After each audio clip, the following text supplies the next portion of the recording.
And today I wanted to talk about a topic that I've touched on in the past, but yeah, there's a lot of people that have reached out to me today because apparently both Candace and Baron have touched on a topic that, since I'm the only person most people have ever heard even talk about it, people think that I'm some sort of expert on it. And that's Alcor, the cryonics company. We've talked about it a little bit, but we're going to go a little bit more in depth today because a lot of people are wondering, a lot of people are asking about it. Other content creators are reaching out to me about this. So I figure, why not do a little look at Alcor? Alcor is this interesting company in Arizona that is inextricably tied to transhumanisms, particularly the extropian cults, the group that has branched out into all these different tech areas, things like Bitcoin and Amazon and Google and all the transhumanists and the nanotechnology people and all that stuff. And the guy who started that, who ran that, Max Moore, a very central figure in the Tescrial bundle. And he ran for a very long time and still kind of already does, even though somebody else is running. He's still, just because somebody's running it doesn't mean they're running it. But at least since 1988, Alcor Labs has been, in one way or another, shaped by this man, Max Moore. And there are some dirty connections. There's a lot of overlap. There's a lot of weirdness going on here. And I want to talk about it because I think it's important. I think that it's important because people are now talking about this. Now, the biggest podcasters in the world are dancing around this. So I figure, why not talk about this now? Because I think it's important now. I think it's important later. And I think this should be on record. This will go out on YouTube, and we're going to talk about it. Just to kind of get you guys caught up on what Alcor is all about. It really is about cryonics. So think, have you ever heard the schoolhouse rumor when you were a kid that Walt Disney had his head frozen? That's what we're talking about. But let me get you caught up a little bit. We'll watch this quick video and go over exactly what cryonics is, because I think we want to know a little bit more about cryonics so that we can be better informed. On January 12th, 1967, James Bedford passed away. But he had a plan to cheat death. Bedford was the first person to be cryogenically frozen. This process promised to preserve his body until a theoretical future when humanity could cure any illness. Oh, don't worry, Trevor. We're going to talk about that. We are going to talk about Jeffrey Epstein's head and penis. We're going to talk about it. Don't you worry. And essentially reverse death. This is the dream of cryonics. But here's the catch. To revive people in the future, we need to properly preserve them in the present. So, is it currently possible to freeze a human, preserve them indefinitely, and then safely thaw them out? To understand the hurdles of human cryopreservation, we need to leave the theoretical realm of cryonics and turn to the scientific field of cryobiology. This discipline studies the effects of low temperatures on various living systems. And it is true that decreasing an organism's temperature also decreases its cellular function. For example, at temperatures below -130 degrees Celsius, human cellular activity grinds to a halt. So if you could bring an entire human body below that temperature, theoretically, you could preserve it indefinitely. The hard part is doing this without damaging the body. For example, let's try to freeze a single red blood cell. It typically sits at a temperature of 37 degrees Celsius in a solution of water and substances known as chemical solutes, which dissolve under certain conditions. But once the temperature drops below freezing, Water outside and inside the cell hardens into damaging ice crystals. Without the correct concentration of water, the chemical solutes are unable to dissolve. And as the water freezes, they become increasingly concentrated in a destructive process known as osmotic shock. Without any intervention, these factors are guaranteed to destroy our red blood cell before it reaches negative 130 degrees. Not all cells are this fragile, and many animals have evolved to survive extreme conditions. Some cold-tolerant fish synthesize antifreeze proteins to prevent ice formation at sub-zero temperatures. And freeze-tolerant frogs use protective agents to survive when up to 70% of their body water is trapped as ice. It's unlikely that any one creature holds the secret to human cryopreservation. But by researching these adaptations, scientists have developed remarkable preservation technologies, some of which are already employed in medicine. However, researchers are still trying to improve cryopreservation technology to better manage the ice problem. Many cryobiologists are trying to solve this issue with an approach called vitrification. This technique uses chemicals known as cryoprotectant agents to prevent ice from forming. Some of these have been adapted from compounds in nature, while others have been designed to take advantage of cryobiology's guiding principles. But in practice, these chemicals allow researchers to store living systems in a glassy state with reduced molecular activity and no damaging ice. Vitrification is ideal for cryonics and would help preserve organs and other tissues for medical procedures. But it's incredibly difficult to achieve. CPAs can be toxic in the high quantities required for large-scale vitrification. And even with these chemicals, preventing ice formation requires rapid cooling that lowers temperatures uniformly throughout the material. That's relatively easy when vitrifying single cells or small pieces of tissue. But as the material becomes more complex and contains larger quantities of water, staying ahead of ice formation gets challenging. And even if we could successfully vitrify complex living material, we'd only be halfway to using it. Vitrified tissue also needs to be uniformly warmed to prevent the formation of ice, or worse, cracks. To date, researchers have been able to vitrify and partially recover small structures like blood vessels, heart valves, and corneas. So this is important to know that we actually have no evidence that we can actually properly thaw out these people. We actually have no evidence that we can actually preserve consciousness through the freezing process. There's no evidence that this is actually real, that this is actually something that'll work. I even said this could be the greatest grift ever. Hey, you're going to pay me and my service comes in after you die. And we're going to bring you back long after anybody who would be like an executor of your estate or anything like that. They're going to die by the time we prove that we could make it work, or you're really just gone. So I don't know. I think we're just not there yet. And this place, Alcor, the longest running facility of its kind, it's been around since 1970. Let's see. I have a timeline here. 1972. That's when it was founded. It's actually founded here in California, but they're in Arizona. Marine's Blood said it can't work. Maybe it can't.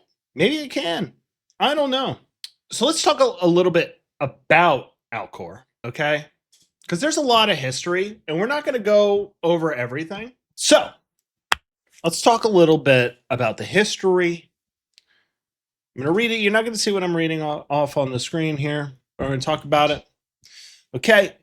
The Alcor Life Extension Foundation, a nonprofit in Scottsdale, Arizona, is the world's oldest, continuously operating and largest cryonics organization, preserving legally dead humans in liquid nitrogen at negative 196 degrees Celsius on the bet that future medicine can revive them.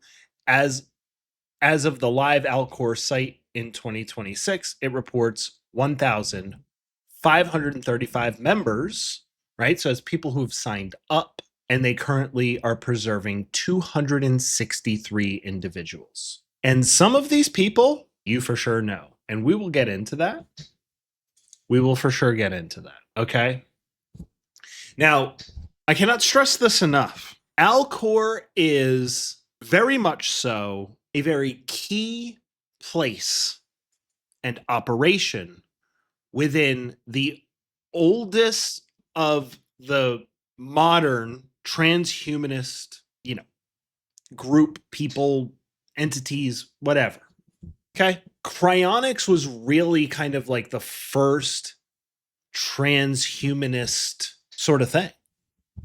And so the older transhumanists are very into cryonics. And Alcor is kind of like the gold standard of cryogenics today. Okay. And that's largely through Max Moore, who we've talked about quite a bit here in the past, but just so you guys know, he started the Extropians, and the Extropians is where the modern version of transhumanism comes in. The Extropians is where a lot of the Bitcoin guys sort of congregated well before Bitcoin. It's where a lot of the AI people had come together before AI. This is where the fringe scientists of today who are into things like nanotechnology and, I mean, geez, there's so many other different sorts of technologies that don't exist. And it was a small group of people, about 300 people. But a lot of these people went on to start a lot of these companies, So yeah, there's real connections there. And of course, Bitcoin.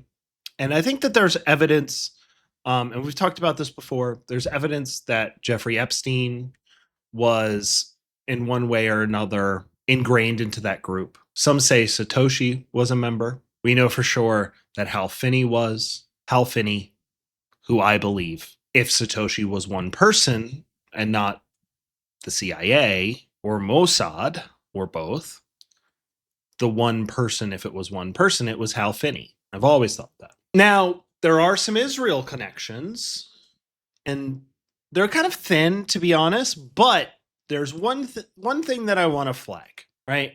And that is Alcor's CEO, current CEO, and I believe Max Moore as well, spoke at Israel's first cryonics conference in Tel Aviv in April of 2025. April of 2025.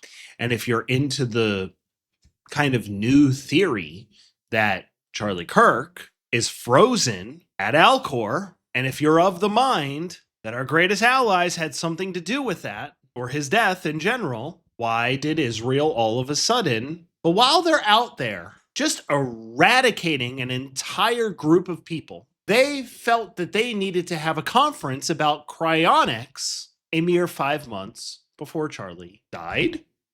Question mark? There is a tiny, largely dormant cryonics Israel advocacy group, and Jewish religious law is broadly hostile to the practice. But that's the beautiful thing about Israel and Zionism, is that they're not bound by the silly things like their religion and religious texts. They just get all of the benefits of being tied to religion without being bound to any of the morality that their supposed religion espouses. Now, to go back into the Bitcoin thing, I just wanted to touch base on this. First person to run Bitcoin and the receipt of the first ever Bitcoin transaction is Alcor patient number 128, Ralph, which is Hal Finney. Ralph Merkle, whose Merkle trees underpin every blockchain. So this is a person, Ralph Merkle, who created the code necessary for all cryptocurrencies to work. All right. He sat on Alcor's board since 1998. Alcor conveniently accepts Bitcoin, and they reportedly received a $5 million crypto gift that created a research fund named for Hal Finney. So there are connections there. So now, basically, there are a handful of services that Alcor offers, but the two main ones are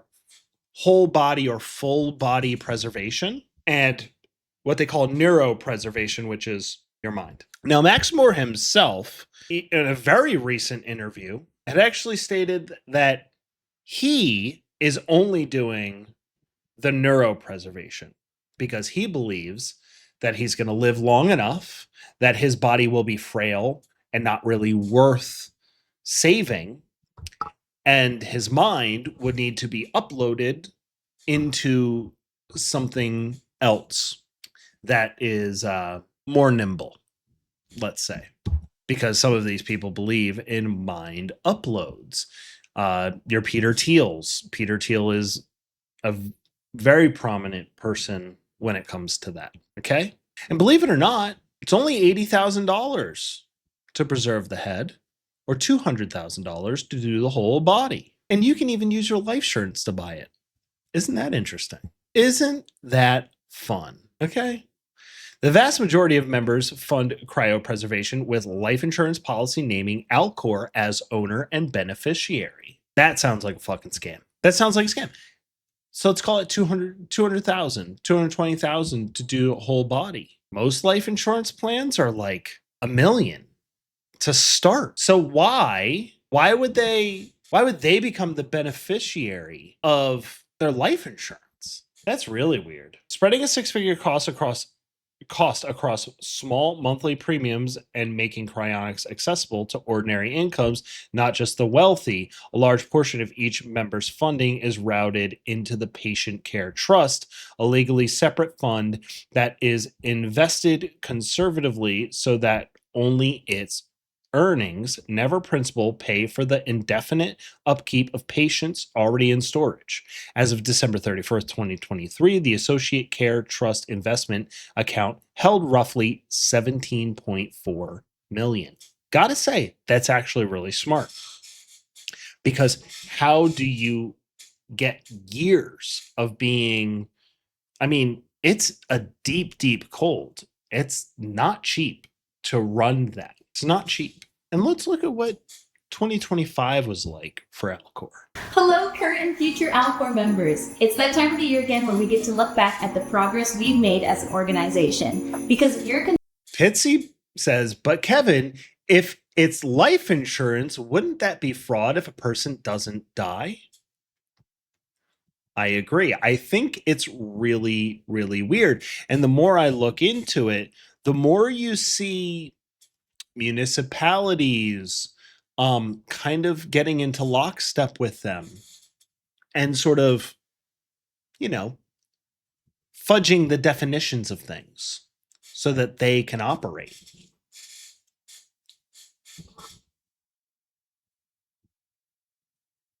continued support and generosity through your donations, we've been able to grow, refine, and modernize Alcor's processes and operations more than ever. So let's take a look back at what we've done this year.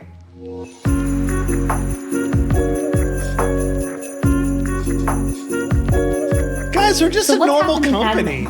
In leadership, James Arrowwood officially stepped. We're a normal company that can't afford a fucking $90 microphone for their YouTube video. Like, they got 17 mil in the bank. They can't afford a fucking $20 microphone, $100 microphone. Into his role as Alcor's CEO and president. Under his direction, we've seen a new wave of hires, new programs, and operational improvement. Doesn't that dude with the hair look a little, greatest?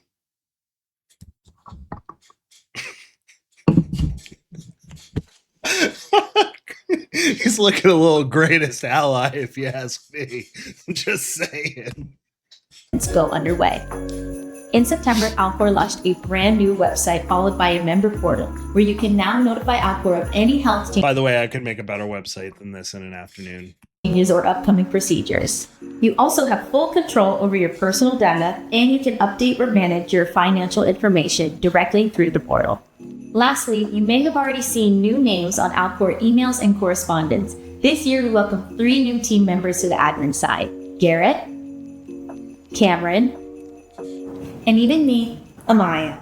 Each of us is here to help improve membership communication and experience. But no fret, our membership department is still being led by our director, Miss Diane Cremines. Now let's talk looks about like one of a- the most exciting She looks like a greatest ally transhumanist. areas of Alcor, our research and development team. This year we hired 2 new lead researchers, Dr. Nick Llewellyn, with a PhD in molecular and cellular biology, and Wanja Cho, who has a master's in biological brand engineering. With their expertise, the research and development team has begun into a new era. We've now built out a state-of-the-art cryobiology lab, now equipped with a new fluorescence microscope, custom-built perfusion machines, cell and tissue incubators, and a range of tools designed specifically for cryopreservation research. So what research is underway because of your donations? A lot, but here's a few I can give you. Currently, we're conducting research on mouse brain tissue slices, where we can examine the long-term viability after vitrification. Next, we're partnering with neurosurgeons to further advance and examine whole brain preservation. Lastly, we've installed a new CT scanner, which allows us to perform non-destructive imaging to better understand the conditions of patients before and after preservation. Let's move on to engineering, where we built out an entire suite just for our engineers, making it the most productive year. Therefore, we've been able to integrate new software and control systems into our perfusion equipment. That better be a fucking fake body, dog. That better be a fake body. We've built a 3D printing lab to enable rapid prototyping of biomedical devices and custom hardware, and we've even automated in-field control. Dog.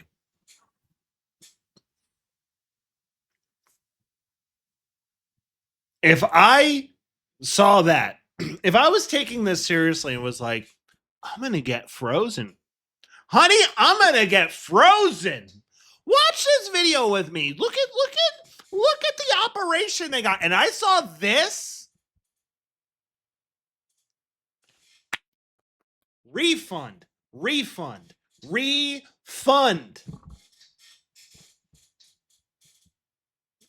Control systems, sensors, and data collection processes.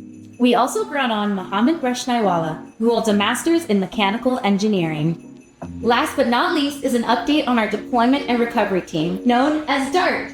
This here is DART is very important if you're going to follow the Charlie Kirk Alcor conspiracy theory that some people are saying might be a little credible. Well, DART would have been there. They would have been in attendance. You know? the new DART Bay, where a team can sharpen their readiness, improve their surgical practices, and make stabilization and transport more reliable just for you.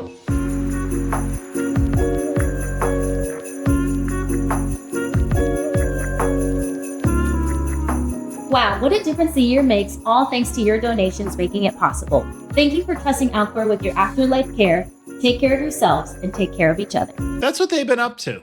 Now, this came out 3 weeks ago, and this is Max Moore, and this is actually a whole hour, and I already watched it, but I just wanted to show you this little clipper. Welcome to the Alcor Life Extension that's Foundation Max here Moore. in Scottsdale, Arizona, in the United States. Alcor is almost 50 years in operation, the longest-lived cryonics organization. And what we do here is essentially give people another chance at life. Today, when people are declared clinically dead and legally dead, it's kind of an arbitrary line that basically means that today's medicine can't help them any further. Our idea is that today we can bring people back to life from conditions that we couldn't have done, say, 50 years ago, and in the future we'll be able to repair problems that today we can't repair. So the idea of cryonics essentially is at the point of legal death, which is not the same as biological death, let's preserve the person, keep them from deteriorating as perfectly as possible, and then take them into the future, one day at a time, until we have more advanced technology that can fix their heart disease, their cancer, and the aging process itself, and allow them to continue on living again. These guys just make it sound so like, it's like, you know, this is what we're doing. It makes sense. Isn't it great?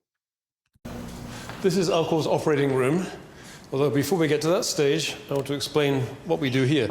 Cryonics really has three main parts. We have what we call standby stabilization and transport, which we're going to illustrate here. Then we have the cryoprotective perfusion, which happens in the operating room. And then we have long-term storage, which we'll get to. We can't begin the next process, the surgical procedure, until the patient's cooled down to no more than about 20 degrees C. We're going to remove as much blood and intracellular fluid as we can from the patient and replace it with a cryoprotectant solution. Now, cryoprotectant you can think of simply as a medical-grade antifreeze, but about half our members, myself included, have chosen just to preserve the brain. And you might think, well, why would you just preserve the brain? Don't you need a body? Well, you do, but you don't need it today, because my view is that by the time I need this, unless I get killed early on, my body's going to be in pretty bad shape in a few decades, so the whole thing's going to have to be regenerated anyway. The one thing Not gonna lie, this dude is in incredible shape for like being almost 70. you can't replace is up here. That's your brain. We may start over here, but then we're going to do a separation, a few vertebrae down. We want to get the top of the spinal cord in there. We're going to take the cephalon, which is what we call the brain plus the skull. We're going to put that upside down in the neuro ring here, secure it in this ring. And then instead of going in through the blood vessels in the heart, we're instead going to use the carotid blood vessels here. Otherwise, it's the same procedure. It's going to circulate through the system over here, again replacing the blood in the brain and the other fluids with our cryoprotectant solution.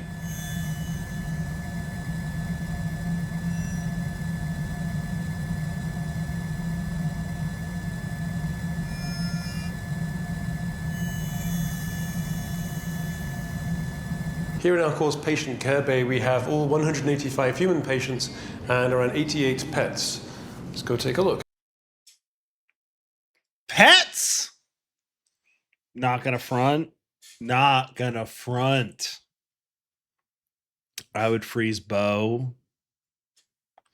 Like, they've been talking about this like life extension pill that could be coming out in the next like year or so. If there was no chance that it would kill my dog, but it could extend her life, I don't know. I might do it. I might do it. I love that fucking dog so much. I just saying.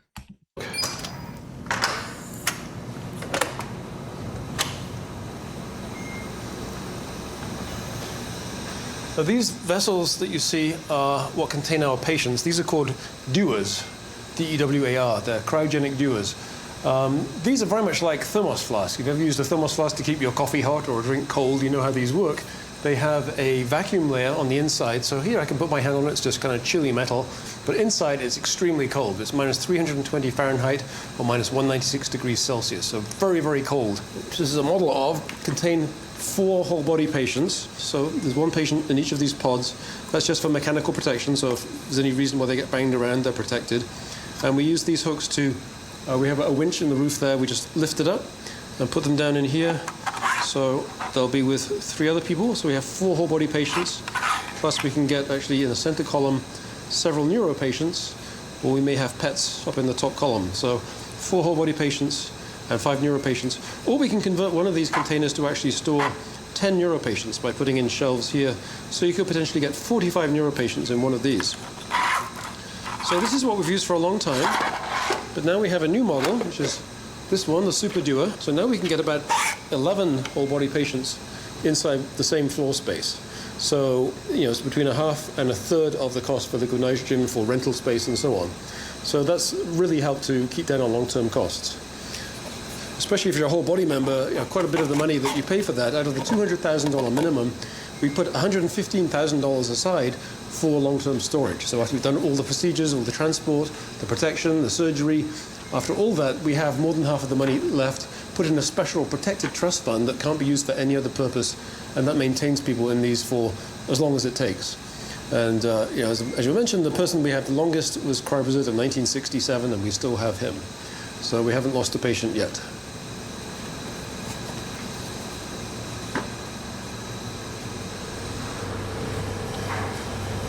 So now you get a little glimpse of what it actually looks like at Alcor.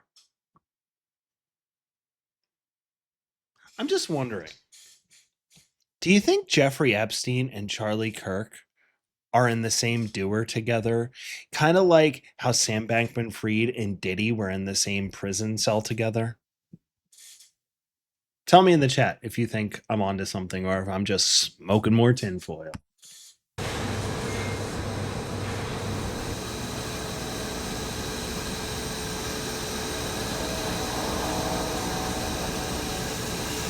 Get an itchy nose, guys. One thing that many people fear about the future is it's going to be some horrible place, because that's what we read about, we see in science fiction movies. And that's something I have to combat constantly, because I like to argue things are actually getting better. Despite what the news tells you, the news will look throughout the world for the worst things going on everywhere and push them right in your face, and people think, oh, things are really going downhill. But they're not. So at Alcor, we spend a lot of time thinking about what could go wrong and how can we prevent that being a problem. And to us, it's a very personal question, because this isn't just an organization that sells a service. We're a non-profit, tax-exempt organization. The founders created this for themselves. They didn't want to be buried or cremated. Those are not very appealing.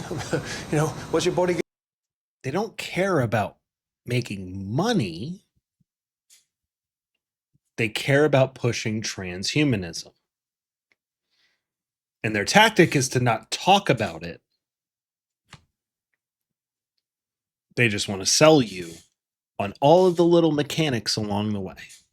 Gives out. Do you want to be burned to crisp? Do you want to be eaten by worms and bacteria? No, thank you. None of those are very appealing. Why not be cryopreserved? At least have the chance of coming back in the future and continuing your life. Why not?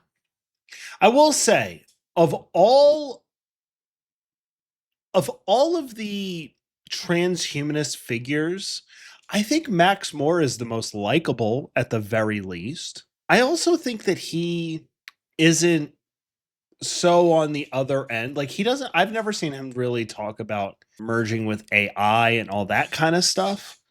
I think he's a little bit more old school. It makes me like him a lot more. To me, it makes him less of a psychopath. But that's, Now, there were some controversies. There have been controversies with Alcor over the years. And there's three kind of main ones, and we'll kind of gloss over them.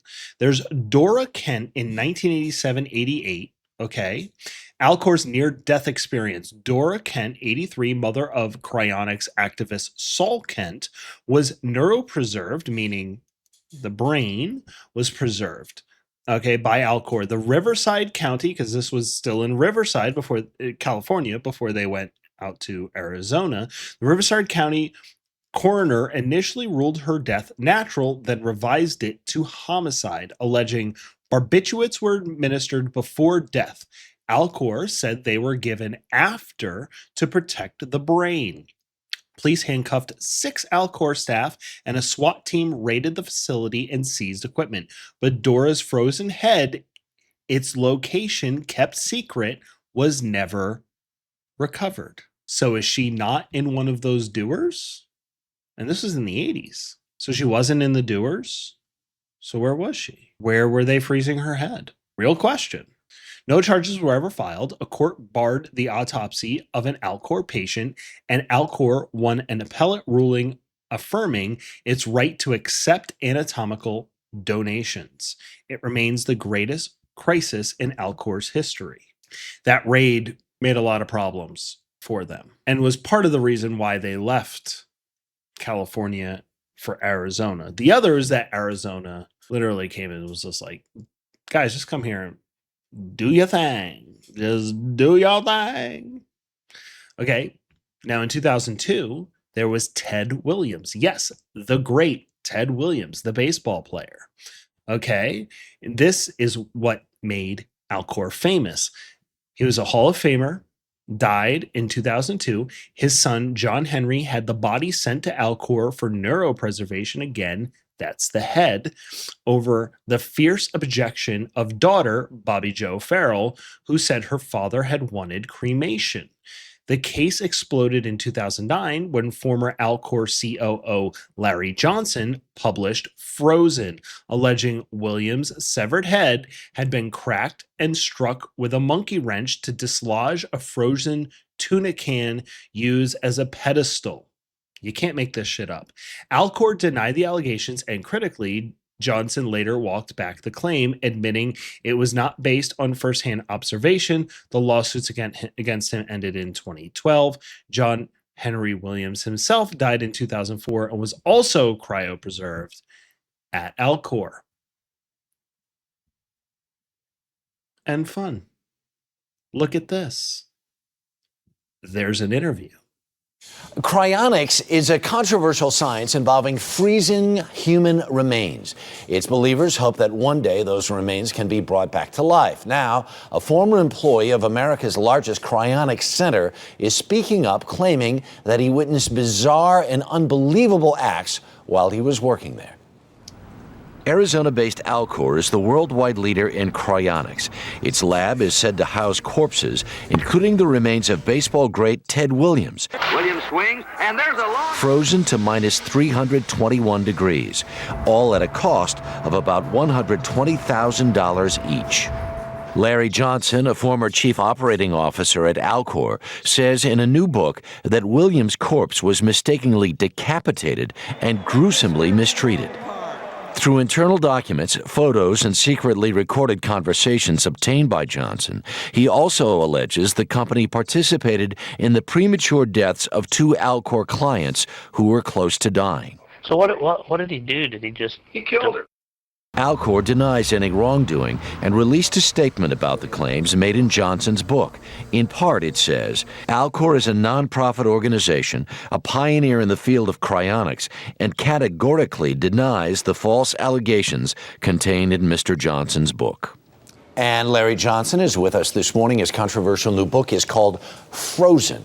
He's with us live in the studio this morning. What a great name. So you had an interesting and eclectic career, including being a trained emergency medical technician. Why'd you go to work at Cryonics? Yeah, like you said, I'd been a paramedic for about 25 years. Very stressful business. I was on the edge of burnout. Shout out paramedics. Straight up, if you're a paramedic or you know somebody who's a paramedic, shout out to you and your people, because they do a hard job. I've always been interested in biological research, right, and I saw this as an opportunity to get into that field. That's how I came about Alcor. Okay, so you go to work at Alcor, and typically what was their method for freezing these corpses? Typically what would happen is they would have a member who's a member of Alcor would pass away, would die. They would bring that individual to the facility and begin the cool down process. Right. Depending on what option you would take depends on what they do to you. If you take the whole body option, they freeze your whole body. If you want just the head only option, they just freeze the head. So it was quite common for them to decapitate these corpses? Yes, that's correct. Right. Now, did you go to work there before Ted Williams was brought there or after? It was afterwards. I went to work there about 6 months after Ted was brought into that facility. Right. And you allege that you saw his corpse being mishandled? What did you say? I saw his head. What happens is they had his head in one, looked like a freezer chest. It's called a cryostar, and it was malfunctioning. There were some issues, so they wanted to move his head into another vessel to lower the temperature of his head down to minus 321 Fahrenheit. Right. So they What up, went to put his head in critter? that vessel. What you got to do is, obviously the head's round, it's not going to sit upright. So they got a tuna fish can. They put it in the bottom of that vessel, they set the head on top of the can, and then fill the vessel with liquid nitrogen. Well, obviously after 2 or 3 days of being in that state, when they pull you out, that can is stuck to the top of the head. Right. In Williams's case, that's exactly what happened. They pulled him out. Right. The tuna can was stuck to the top of his head. Right. A technician grabbed a wrench, a monkey wrench, took a swing at the can, missed it, missed the can, all right, hit the head, draw back again, a second swing, hit the can, send it flying across the room. Gruesome. Gruesome. I've been a paramedic 25 years, and I've seen some pretty horrible things. When you saw that stuff, did you go to the head of Alcor? Did you go to the police department, for instance, and say, there's crazy stuff going on? I did go to the police. I did uncover some incidents where there was some... Why would you go to the police? I mean, listen, there's a mechanism in me that's always just like, why would you go to the police? But like, for something like that, the police are not equipped even remotely They barely understand the laws that they enforce. You think that a police officer in Arizona is going to be able to determine what to do here?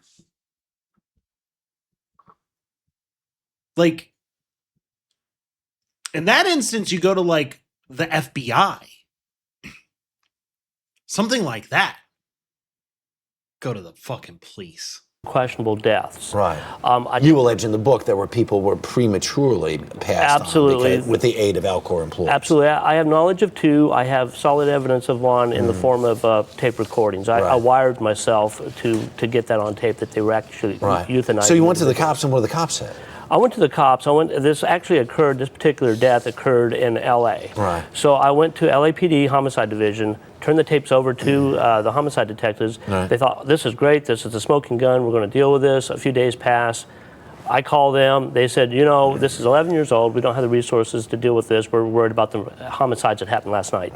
Alcor condemns the gross insensitivity of news media in presenting Johnson's stories as newsworthy, desecrating the memory of Ted Williams to the great upset of his family, who were devastated in a New York courtroom on Monday when learning sales of Johnson's book would go forward.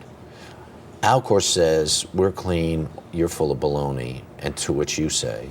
Well, they're going to claim that because they've got an awful lot to hide, and it's in the book. Right. The other thing you say, you believe you've been living in fear. Fear of what? Fear of my life. They're fanatics. They've given me death threats. They've followed me from state to state, leaving notes on my vehicles, basically saying, we're going to do away with you. You see, if this were all true, the thing that I find hard to believe, that if this were really true, wouldn't prosecutors be beating down their doors to find some sort of malfeasance, if all of what you say is true? This interview is from 16 years ago. It's an old one. The case, though, the incident was back in 2002. So, just a little controversy, out there. But how do you operate for over 50 years without a little controversy? A little controversy. Where's Mitch? Mitch is on his way to fucking Alcor to go bunk up. With fucking old Jeffy Eppy and CK and Ted Williams. They're all going to be in one of those fucking things together, bruh. Frozen. So, there are some names. There are some people who are there. Some you've heard of. Some you may have heard of what they've done, but you may not have heard of them specifically. But there are people like Hal Finney, Bitcoin pioneer. There's also Ted Williams, who we talked about. John Henry Williams, which was his son. FM 2030, who is an early transhumanist extropian who we talked about at length. Claire, Emmy-winning TV writer. His case set a California legal precedent for the right to be cryopreserved. Interesting. And many more. Many, many, many more. Okay. And then there's a whole list of a lot of people, many of which you do know, who are on the list to be frozen. Okay. Peter Thiel.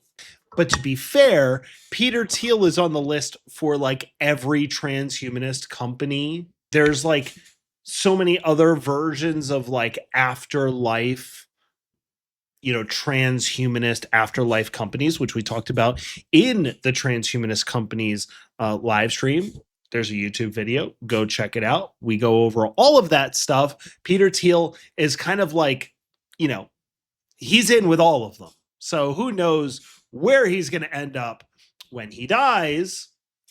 But Alcor is definitely one of them, probably the earliest that he had signed up for. Okay.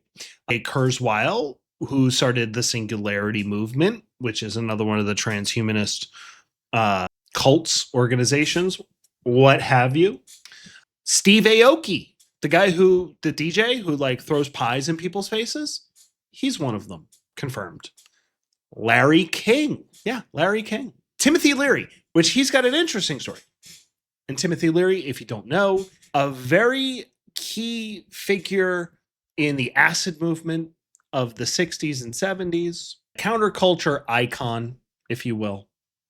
And if you're into like the Grateful Dead, you certainly know who Timothy Leary is. Now, he signed on in 88, and then he actually backed out before he died and got cremated. But he was on the list. Simon Cowell, that fucking dude who's completely radically changed his entire appearance over the last 5 years, which is some transhumanist shit. Seth MacFarlane, the guy who does Family Guy. Okay.